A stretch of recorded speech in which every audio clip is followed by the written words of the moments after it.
Hello viewers, welcome back once more to the continuation of our topic on this program Time with Joe, how to identify a true servant of God. We started last 2 days and we promised you with a continuation. So this episode is a continuation of the topic we have started sharing with you. I have here Pastor Albert, whom I introduced to you on our first upload of the same topic we are about to treat today. Pastor Albert, it's an honor to meet you once more. Thank you so much. Before we start, I think I have to say a big thank you to our subscribers, not to forget the RIT Dubai Tigers students that has been so much helpful to subscribe to the channel.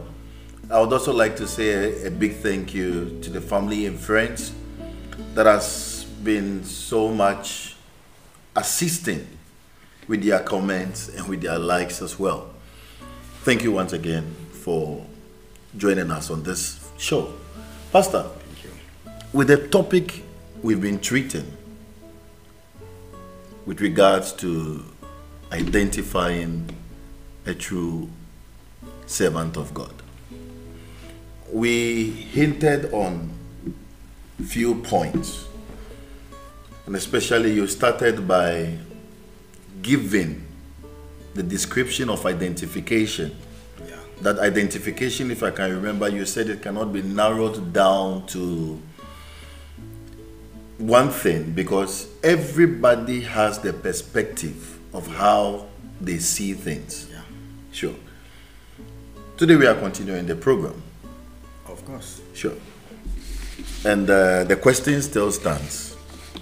How do we identify This is just a servant of God? a continuation. Sure. And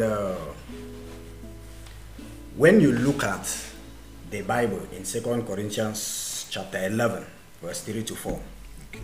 verse 3 says, "But I fear that somehow your pure and undivided devotion to Christ will be corrupted, just as Eve was deceived by the cunning ways of the serpent." Verse 4. "You happily put up with whatever anyone tells you, even if they preach a different Jesus than the one we preach, or a different kind of spirit than the one you receive, or a different kind of gospel than the one you believe."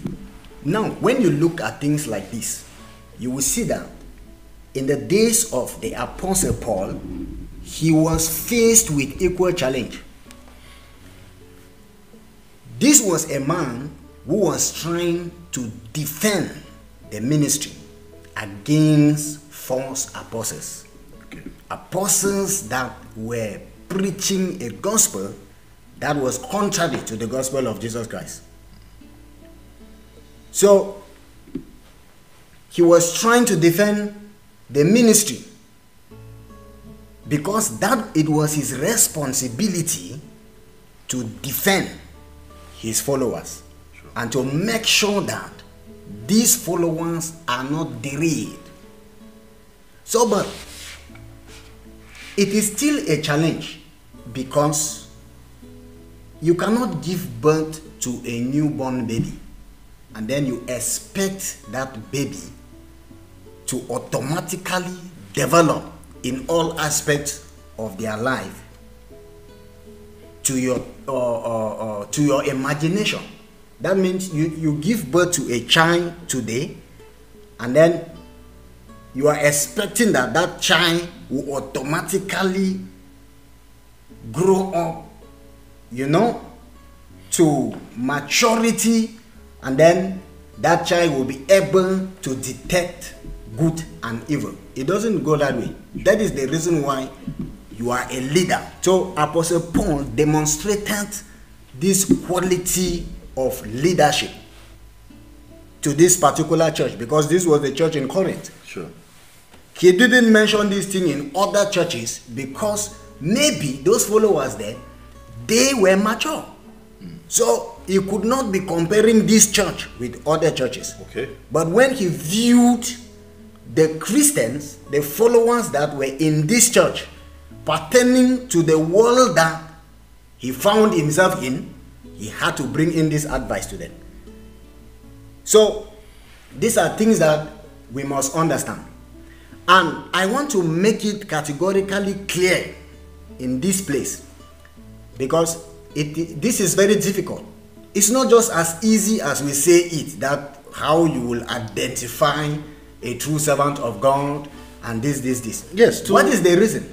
I understand, but you see, the issue is, that is what a lot of people are having the challenge with. And it's so simple to them. Because of what happened to me, or what has happened to me, not at a place, but at places, I have come to know that most pastors are fake. And for that reason, I don't even want to go to church at all.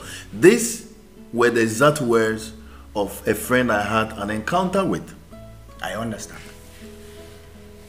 So, okay. Now, if I have to pick up from there, a lot of such comments will always come up. Why would these comments come up? Because people go to church for various reasons, for different reasons. That is correct. So that is true. I want to be categorically clear with you here that the notion of motive must come in if we have to bring a clarity to this point. With what are you making reference to in regards to the notion of motive here? The notion of motive in the sense that everything we do in life as a person, that thing has a foundation. Okay. So the what push you to take that step, that is your foundation.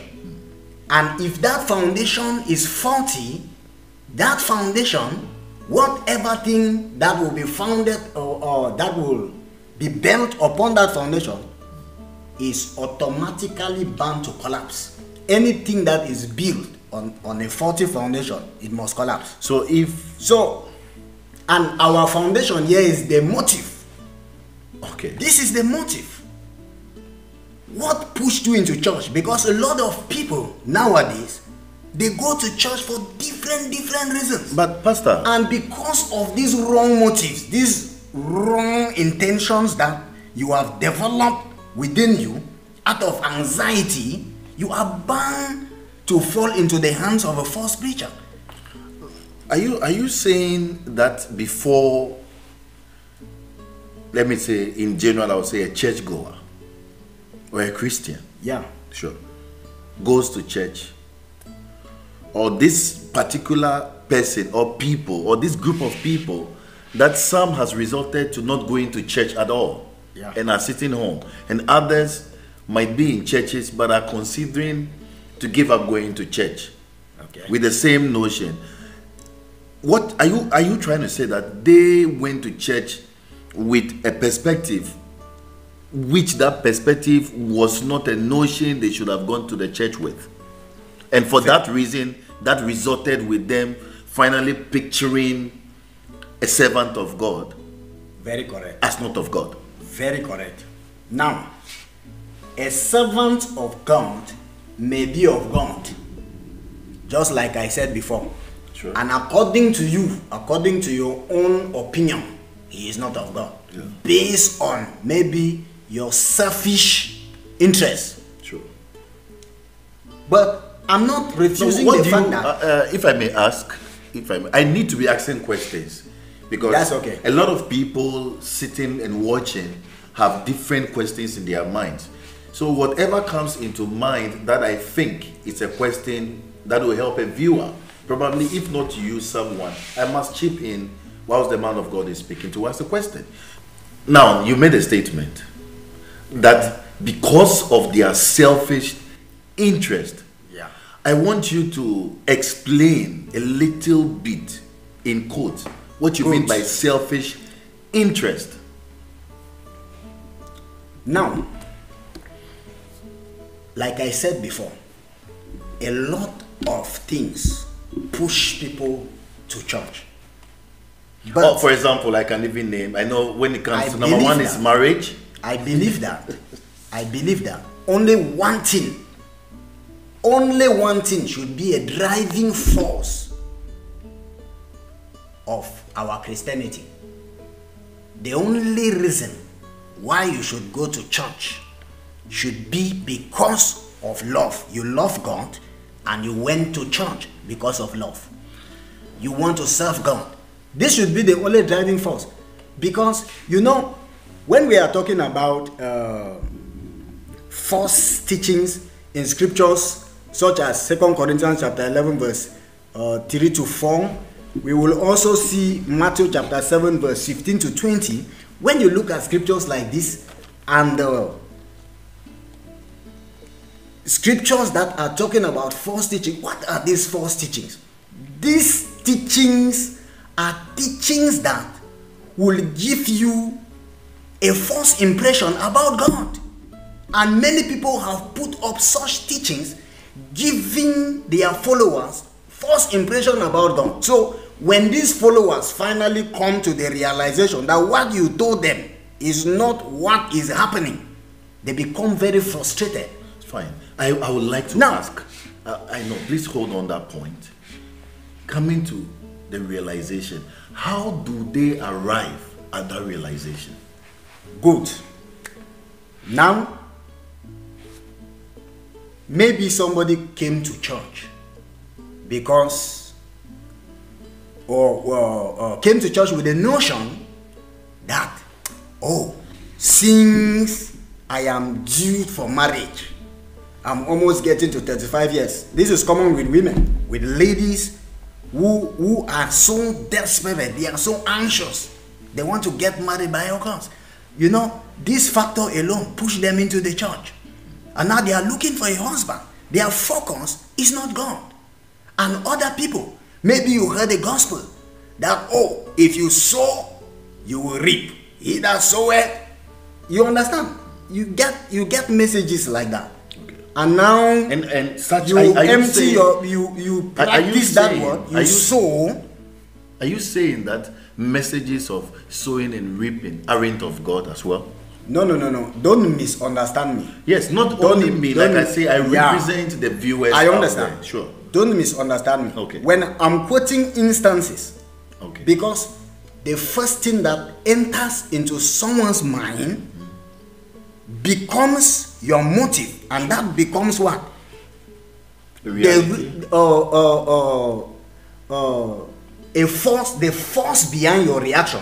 Okay. So the first thing that comes to you becomes what? The force behind your reaction. The force. Yes. Try to understand what I'm saying, because I'm coming to a point. Okay.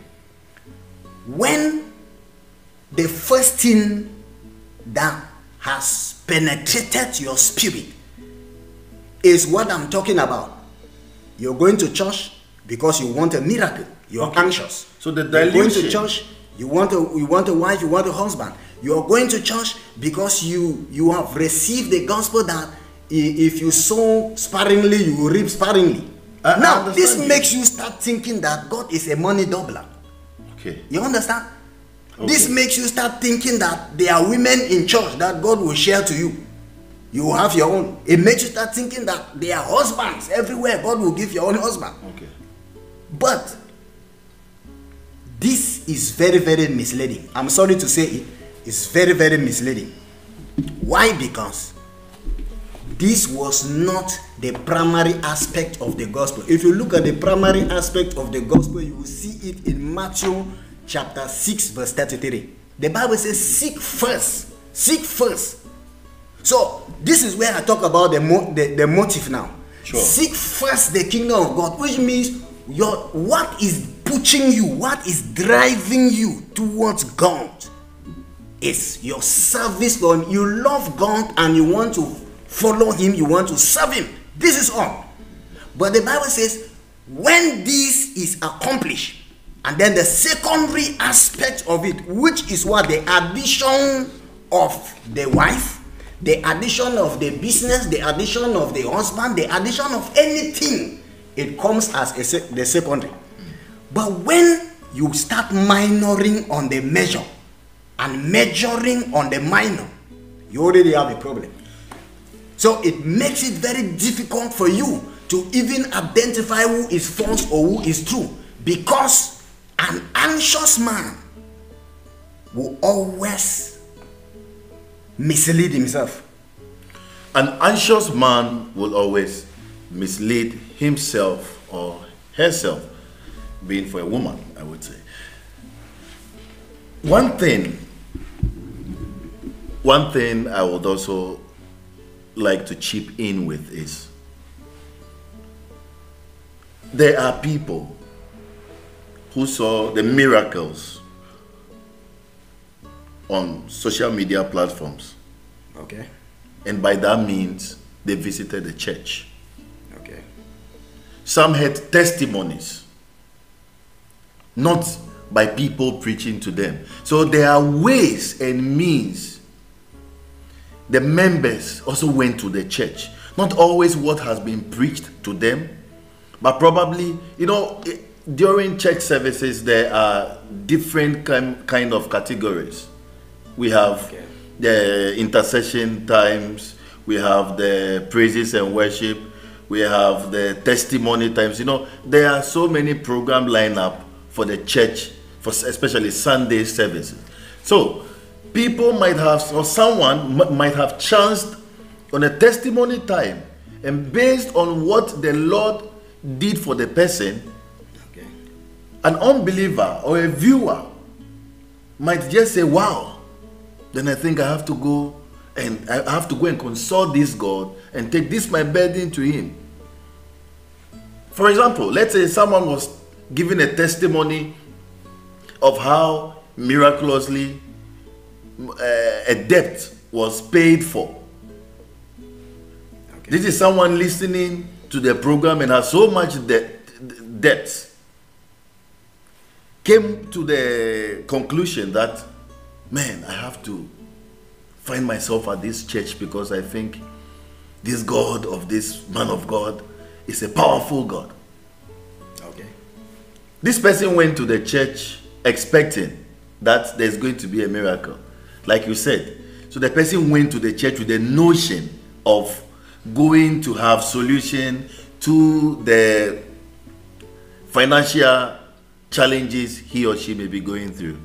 This person went there, and it is always about probably offering, donation to the new church land, money to support this church project, to get instruments, to get that. The person has been in the church for 1 month, 2 months.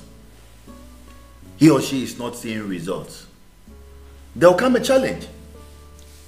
That person might begin to find a challenge and think these whole things were set up and God is not really real as it was being manifested on TV. That's another aspect on its own. Okay. Because if you say another aspect, God works with us differently. But it's all, our timings are different. Yes. For the fact that somebody did like that and God manifested himself to him that way, doesn't mean that if you come and do it, God will manifest himself to you in the same way. We are talking He can manifest in another way. Sure, this I'm is getting your point. Now, okay. I'm getting your point. I want to simplify and see how I can summarize what I'm trying to, the point I'm trying to bring up. Okay. Now, even Satan does miracles. Satan also produced children. I think that draws me to a question I had wanted to ask you. Miracles. Yes. So this is why I began by saying that if the only reason, the only motivative force behind your going to church is because of what you want to achieve, then you are walking on the platform of selfishness. Okay. And the end of it must be very, very dangerous for you. So because the starting point, going to church is not about what you must achieve. Yeah. But whether you are rich or you are poor, you must go to church. You serve God. Okay. You are a child of God. Okay. Whether you have children or you don't have children, you are born to serve God. The only reason you came to this world was to serve God. It is for him to have a relationship with you. That is all. It's going to church the only means of serving God. We can say we can say that is the only means of serving God, because you cannot be an island. You can't be an island. It's just like, how about reading the Bible, worshiping in your room, praying in the room, giving alms to the needy? Good. All those ones is your own self-determination. You are trying to serve God in your own way. But we know that a man cannot stand alone. This is the reason for churches. A man cannot stand alone. How can you tell me that a student can decide that I want to learn chemistry at home, sure, and write GCE?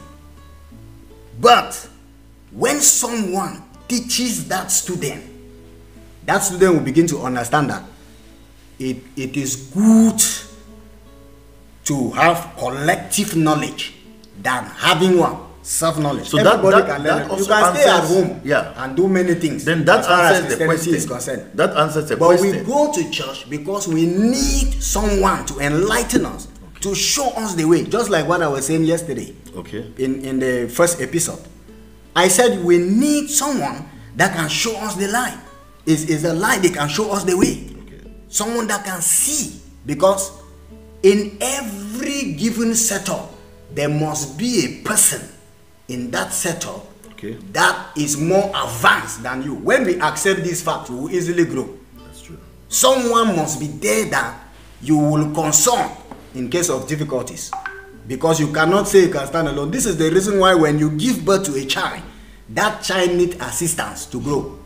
The child cannot boast that I will move by my own, I will go and take water by my own if I'm thirsty, I will go to the kitchen and dish food by myself if I'm hungry, I will put on my dress. That child cannot boast. So those thinking that it's not really a necessity to go to church, I think they must understand that it is necessary. And the reason why it is necessary is because man alone cannot stand. We need to be collective. Because at the point you are failing, you are weak, there will be another helping hand to be helping you to be unfit. That is the reason for the fivefold ministries. Okay. So the purpose for the fivefold ministry is to equip the Christians for the work of the ministry. So how will you be equipped if you don't go to church? Because if you go to the church, you will meet an apostle, you will meet a pastor, you can meet a teacher, you will meet an evangelist. So these people have been designed by God to equip you so that you can do the work of the ministry effectively. Okay, Pastor, hold on there. There is actually, because I want us to stay in line with the program and the topic we are discussing about. Now, I just want to ask a question. Are there false prophets? False pastors? False prophets. But if they are, and they are acting in the name of Jesus, there are almost every church uses the name Jesus Christ. If every church is using the name Jesus Christ, then I think they are justified not to be called as false preachers, false teachers, false prophets, evangelists, or so on or so forth. Now, I need you to understand something. Christianity is totally spiritual. There's nothing like physical something in Christianity. Even your dressing and everything doesn't really mean anything to God. We put on these dresses, even though I know this is another topic of its own, just to cover our body. It doesn't. Christianity is totally spiritual. Now, why am I saying this? When it comes to the aspect of prophets, traditional doctors, witch doctors, cultic people, this Bible that we are using, they also have it in there. We are being given signal of the time, so we have 2 minutes to round up. I just want to explain something. Sure. So the Bible you have in your hands you're not the only one using it.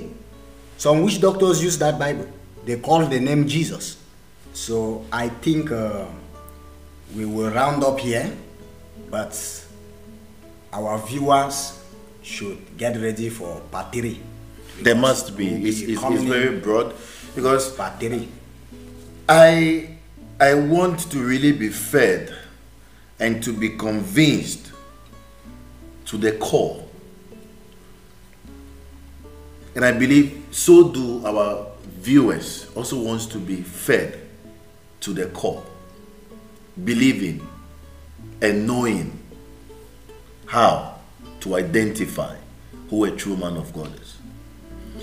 Viewers, we are really thankful for your time with us.